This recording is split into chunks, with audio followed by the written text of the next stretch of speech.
Hey guys, it's been a while since I've posted a video. Sorry, my life got kind of interesting, complicated, whatever. But I was talking to a friend today about politics. I'm going to touch politics in one of my first videos. Um, Politics are, well, they're politics. I I was thinking about how politics work in America, and what we've got is the ideal principles behind America were freedom. Religious freedom originally, but also the freedom to do things and be free. Um, it, America is a relatively new country, and its ideals are relatively new as well. I mean, you can trace democracy back to Greece. The problem is that democracy's always been, I will give it, it's harder to manipulate. And you look at communism. There are many different political views, and communism on its face is a great idea, or socialism. The idea that you take all the rich people and you tax the pants off of them, and then you use all this money to help the poor people. So what you do is, right now in the world, you've got this upper class, lower class. And then you've got the in-between, which is, you've got clean water, you've got rain, but generally for where you are, you're just middle class. But then you've got the rich people, the 1%. Then you've got all the poor people down below. And the idea is that the rich people get there by stepping on the poor people. Well, communism pulls the people down and pulls the poor up, which is good. I mean, everything belongs to everyone. No one can get ahead. And see, that's the kicker, is that everyone is equal, very much so, but no one can get ahead. And then the people who keep everything, make sure redistribute it. You're extremely open to corruption. I mean, like Russia. The idea is great. The rich, everyone's equal, everyone gets everything they need, but no one gets too much, everyone's fed, everyone's clothed. But there's no way to excel. I mean, if you just sit around on your butt and do nothing, you're provided for. If you go out there and work every day, you're provided for the same amount. And so that's where it gets tricky. It's the idea that you cannot succeed. And what America was founded on was capitalism. The idea that if you were good, if you worked hard, you could become from overseas with, the equivalent of a donkey, nothing, just what you were carrying. And then you could become a multi-billionaire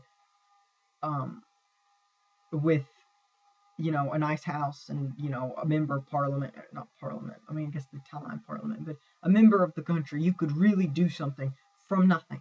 If you had ambition and you had foresight and you were smart and you were these things, you could go far. Well, nobody liked that idea. Well, some people do. I mean, if you're rich, you worked hard to get there. Some people inherit it, some people win it, whatever. But generally, the rich got there, and some of them get it there from exploiting people under them. I mean, that's morals. But you've got people who are poor who are exploiting other people for their own gain. But they're just not smart enough or able to do it on a huge scale. So you end up with this huge gap in the people underneath and the people exploiting, the 1%. And in America, we thrive on the ability to become one of these 1%. You can do it, even if you're on the bottom. It just takes a lot of luck. So capitalism is a great thing. It drives our force. If you do nothing, you get nothing. If you do everything, you get everything. Unfortunately, it doesn't work like that a lot. In a perfect world, just like communism, without corruption and in a perfect world, it would work. And so we have this driving capitalism. And what it does is it divides the country into the upper class and the lower class. And the class systems value different things. For instance, the upper class values hard work and getting where you are and things like this, money. Whereas the lower class wants equality. And the upper class doesn't, because that means pulling themselves down. Now, here's the thing. The rich, here's median, okay? This is off well, all right. Poor people are down here, and the rich are way up here. But there are a lot fewer rich people than there are poor people. So, if you were to take everything from the rich people, give it to the poor people, you wouldn't raise them up to middle class. You would lower these people to middle class. But if you were to redistribute everything, communism, everyone's standard of living would go down, or most people. Some people's standard of living would go up. And the idea is, I personally think that in this world, and in America, in this country, sorry, allergies, in this country, that is something that seriously, it's a big contender. People want to be really well off, and the really well off worked hard to get there. And mirrored in this is you've got the political parties. Now, Democrats, you've got generally for the lower class. I'm saying generally because there are a lot of other things that play into this. But I find it very fascinating how the political parties work. That was just on capitalism, and it will come into effect a little while, but it's a, the rich get richer while the poor get poorer thing. Which I think that the loophole of that is education, but not how it's going right now exactly. So here's our main thing. In a political debate, in presidential elections, here's what you've got. You've got, and let's just go that the horizontal line here is going to be, or the horizontal planet, whatever. This is conservative, Republican, conservatives, and this is liberals. Okay, and then this is the line. This is your centralist. All right, Republican Romney, let's say, and Democrat Obama. In order for the country to change, the country is moving in this direction. It can move and get conservative, or it can move and get liberal. All right. The way this country is going is obviously not a good idea. And the liberals want to pull us in one direction to avoid the crisis, and the conservatives want to pull us in another direction.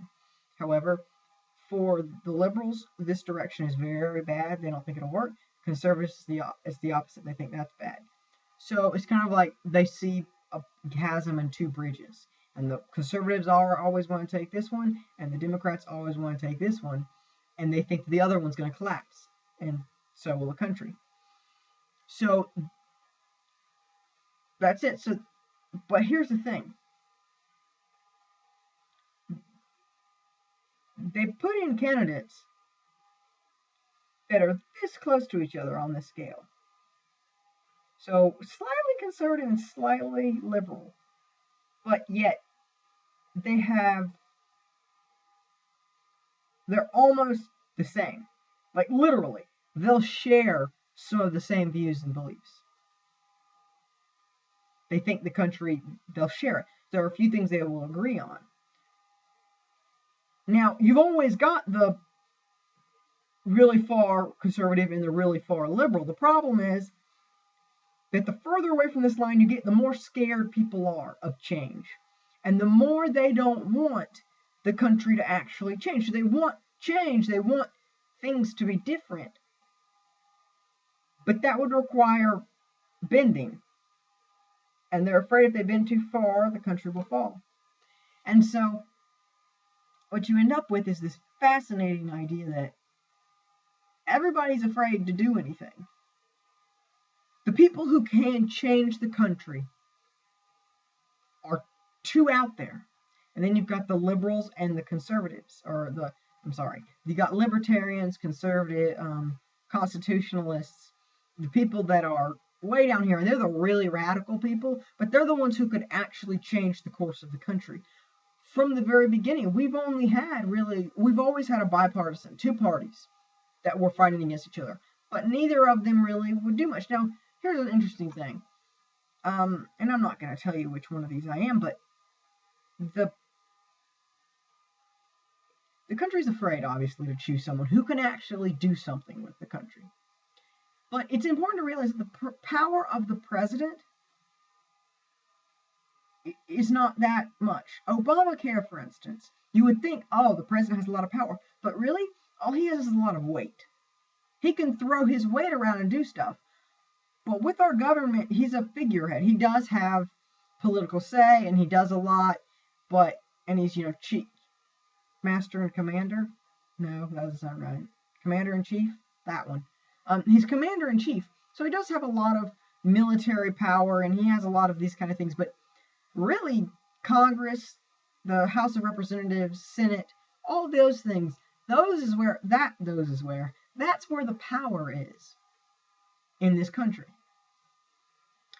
And I've noticed that when we make decisions, our country tends to make decisions when the people are older. For instance, when I'm 30 or 40, the person who I wanted with the ideals I wanted to become president now will finally get there. For instance, what's a big issue right now? Non-binary gender rights. All right, there we go. Or homosexual marriage, whatever. Right now, the people who grew up, that was completely out there. Now, the people who are accepting it, generally, mostly, the people who are accepting it are younger, much younger, or it's new. The majority of the people, as it's growing up, the community is getting larger and larger. And by the time the country is ours to make decisions, this will finally happen. But 25, 30, 40 years after the movement. So it's not until a generation reaches its peak, it's 40, 50 years old, will that generation's ideals be represented in the White House or in the government. So there's always like this 50-year backtracking. So Congress, Senate, for instance, will have grown up like we did. They'll have the same things. Whereas right now, the people grew up differently. And it's important to realize that the government, about how that works. Now, I believe that the government is a business, okay? And it should be treated like one. We pay taxes, we pay a certain thing to this business, and we're the customers. The customer's always right. They're trying to keep the customers happy. It's a service provider, like your cable company, for instance. They're providing you with cable information. You're getting this security. They want it, like, imagine actually a gated community would be better. They want you to come and live. They want you to stay. They want you to feel safe, so they have security. And they're constantly getting better and better security so they can defend you and make sure keep the bad people out. And they're constantly changing things inside, and you've got your laws and whatever. And as a homeowner, you want your voice to be heard. And you can work for the company and things like this. But only the really rich people on the very top of the hill have a chance to actually run the country. I'm sorry, but politicians, very few of them are just politicians. They make a lot of money, which I find interesting. The politicians are in the 1% or the 3%, whatever. They're up there. And even those that don't make a lot of money, they're politicians. People need to understand that what we need in the White House is not a politician. We need someone who knows how the company runs, knows how to keep it going, knows how to make it better, but not someone who is corporate, if that makes any sense. So, as wonderful as our country is founded on these ideals and freedoms, and maybe Independence Day is what kicked this off, but as much as this is on our independent freedoms and our rights, it is a company that's working to keep us safe, working to make sure everything within us runs smoothly, all the little bits. And we're paying into it. We are giving them our money in order to get what we need, and they have to keep us happy. Of course, it's not for profit, but it's important to realize that that's what the country is. And right now we're in this horrible financial situation. No one seems to matter because I mean, it matters, but it's a country, people. But it's not. You run it. You need to run it like a business. I'm tired of people running it like these power hungry. I say power hungry. These powerful politicians. When what we need is someone who can run a business. Now, there were people who ran this past election, and I voted, but even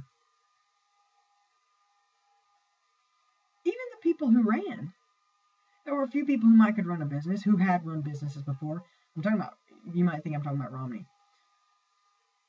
The kind of businesses that Romney ran is not the kind of business I'm talking about. I think he could have fixed our financial crisis, but I also think there are a lot of other issues he would have made worse. Obama, for instance, is a good president,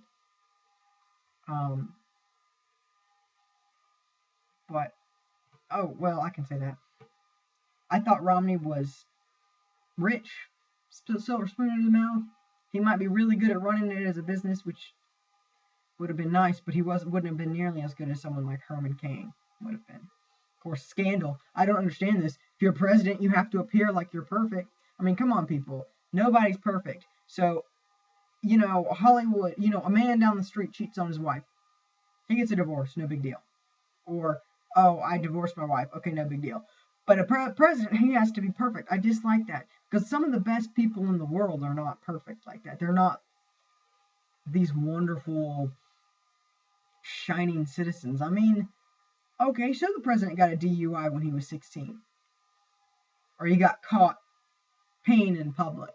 I don't care. Honestly, if he can fix the country, as long as it's not like a convicted felon and killed someone. But I mean, the idea that, that, that inappropriate picture you sent to your girlfriend when you were 25, and now you're 50 and you're running for president, and it resurfaces. Oh no, I got to drop out. No. I mean, so what if there was some scandal? You did something wrong. I seriously don't understand that. Obama, he has a lot of moral values I don't agree with. Romney had a bunch of moral values I didn't agree with also. I voted for neither of them. I clicked one of the other two. In the last election, I think it was 1.7% voted for other. Either the Libertarian candidate or I think the Constitutionalist was the other one on there. But they didn't vote. But then, you get like the rest, other 98% of the country voting for Obama or Romney. And I'm like, it's not going to change anything. Literally, the president can push his agenda like Obamacare. He can push that, and he has a lot of weight. But he really can't do anything except for he can veto stuff. That's true. But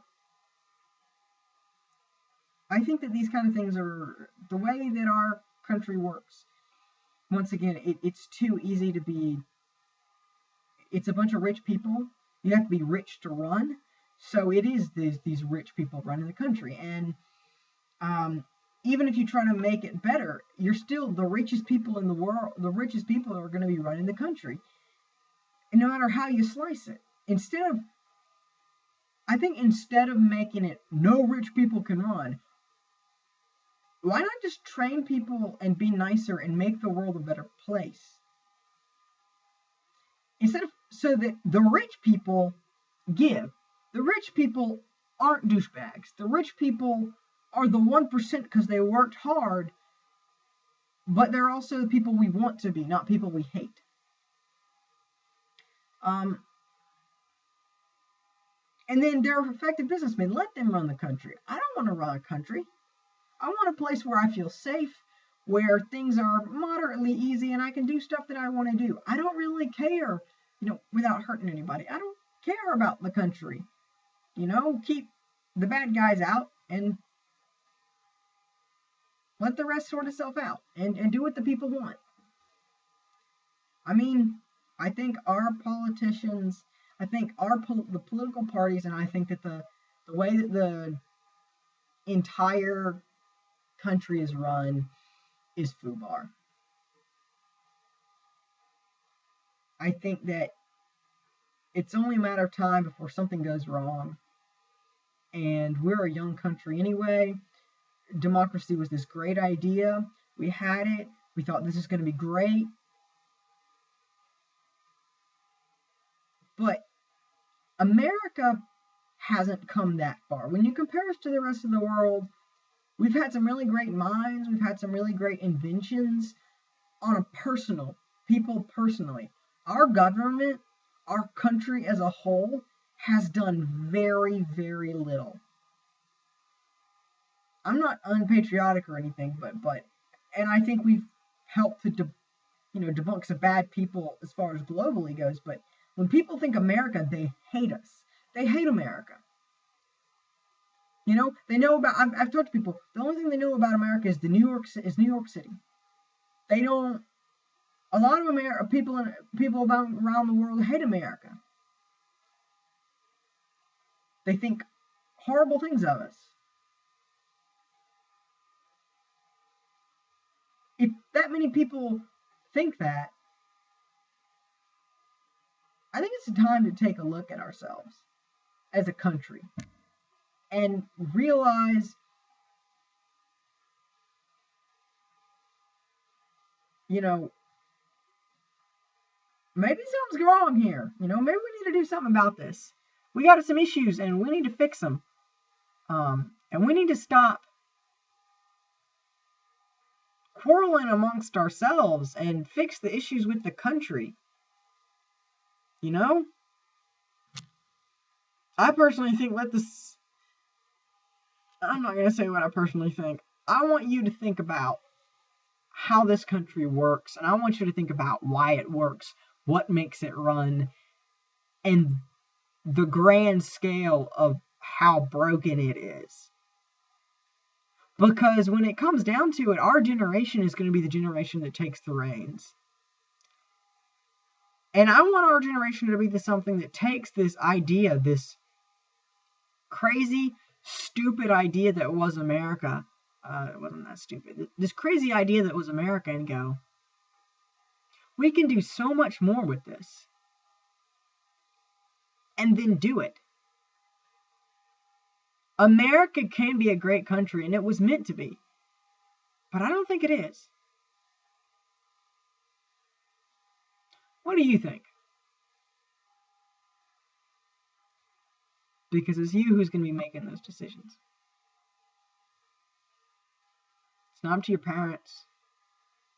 You need to look at these things and decide, where do you want this country to go?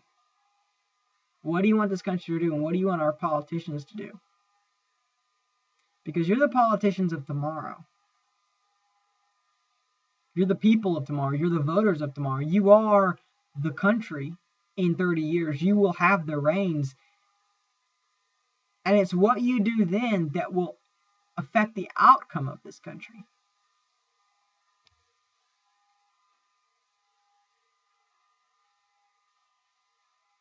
These are important questions. And I'll be thinking about them. I hope you will too.